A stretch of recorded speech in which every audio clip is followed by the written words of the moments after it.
Hello, and welcome to Lab 9. Today, Angel Cornelius, John Feliciano, Luke Perkins, Oren Martell, and myself, Cason Marr, will be presenting on the topic of equilibrium of a solid due to three forces. Today's lab builds on what we've learned about static equilibrium, but with a deeper focus on rotational effects. So far, we've seen that when the net force on an object is zero, it stays at rest or moves at a constant velocity. But equilibrium isn't just about forces, it's also about torques. For an object to be in true static equilibrium, both the net force and the net torque must be zero. Torque depends not just on the magnitude of a force, but also on where and how it is applied. We will be working with three forces today, fewer than in Lab 6, but even so, the arrangement and angles of those forces are crucial to understanding how exactly torque works. We will be using a force table with string and three pulleys set directly on top of a piece of paper, which is there for writing down angles and mass measured to test out these ideas.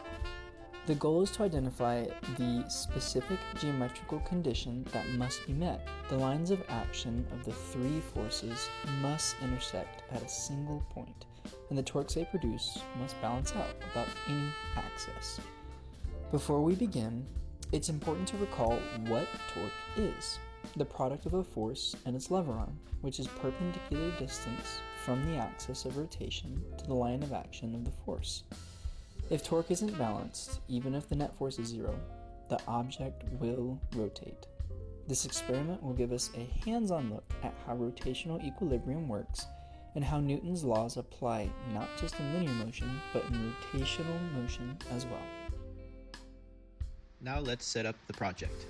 The first tools we will need for this experiment are the force table with string attached to the center, a blank piece of paper with a circular hole in the middle, pulleys, and weights. Take the paper and feed the strings through the hole as to make the paper parallel with the force table, and cut the paper to allow the pulleys to clamp to 330, 180, and 30 degrees, making sure that the pulleys are level to the force table. Now start adding weights to the strings to find static equilibrium on the force table. Once found, take a ruler and draw where the strings are, and jot down the weight used in grams. Then take your paper and draw action lines, which are perpendicular 90-degree lines from the force lines you just drew. These lines are there to make sure you do not put your point of axis rotation on any of the action lines. Now, locate your force lines and extend them from one side of the paper to the next. Now put your point of axis rotation anywhere there is no line. Once you have done that, locate the force lines and draw a straight 90-degree line perpendicular to the force line. This is called your lever arm. Measure each lever arm in centimeters so that it is easy to convert to meters for calculations. Now we have to identify if the point of rotational axis is either counterclockwise, meaning positive, or clockwise, meaning negative. This is important because in static equilibrium, net torque must equal zero. And if you mix up these torque values, it can lead to an inaccurate net torque. To find the rotation of torque, I use the right hand rule, which goes as follows. Take your right hand and straighten it out so that it is parallel to the lever arm and your thumb is facing up. If you can guide your four fingers toward the initial force line, then it is counterclockwise. If you can't guide your four fingers toward the original force line, then flip your hand upside down so that your thumb is facing downward and your hand is still parallel to the lever arm. If you can guide your four fingers toward the original force line in this way, then your value for that line is clockwise. Have fun calculating. Now that we've concluded the experiment, it's time to put all the measurements together into their own respective formulas. First off, let's find each of the string's forces. In order to calculate these forces, we will have to use the mass, which would be in kilograms, and multiply by acceleration. Since gravity is the only acceleration using these weights, this will be used to find the force.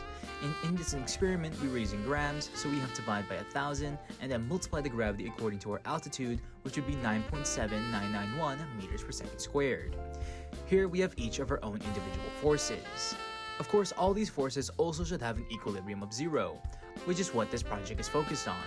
Thanks to the right-hand rule, we know that these forces are positive and these forces are negative, which can help us find the net force, which we got 0.0489 newtons, which is also our absolute error from 0. When we compare with the mother values, which is the ratio of the individual force to the average force, we see how much of an influence each individual force has as to why it may not be 0. From our results, it could be possible that the force may have not had the right weight on it, which is why we were slightly off from 0 newtons. Now let's find the torque of each force. As mentioned earlier, we have to use the measurements off the lever arm from the rotational axis, which is the point that you pick, and multiply it by the corresponding forces. Here we will use this sample, which is 3.6 centimeters, 5 centimeters, and 5.1 centimeters. Since we want to use the SI units, we will divide it by 100 to get meters and then multiply it by their respective forces. Here we have each of our torques. Using the same right-hand rule, we can find the net torque and compare it to each of the individual values to get their mother value. Since they are somewhat low numbers, it can be a slight error in the weight or unit of measurement, otherwise it's simply the reality that we cannot get a perfect 0 with human error. We also note that this net torque represents the absolute error as well, since as we just mentioned earlier, we cannot get a perfect 0. In our setup, the three forces were 0.294 newtons at 30 degrees, 0.539 newtons at 180 degrees, and 0.294 newtons at 330 degrees. These created torques of 0.0106 newton meters clockwise, and 0.0269 newton meters counterclockwise, and finally 0.0150 newton meters clockwise. When we add them up with their directions, the net torque is only 0.00137 newton meters. That is tiny compared to the size of each torque, which means the clockwise and counterclockwise twists almost perfectly canceled.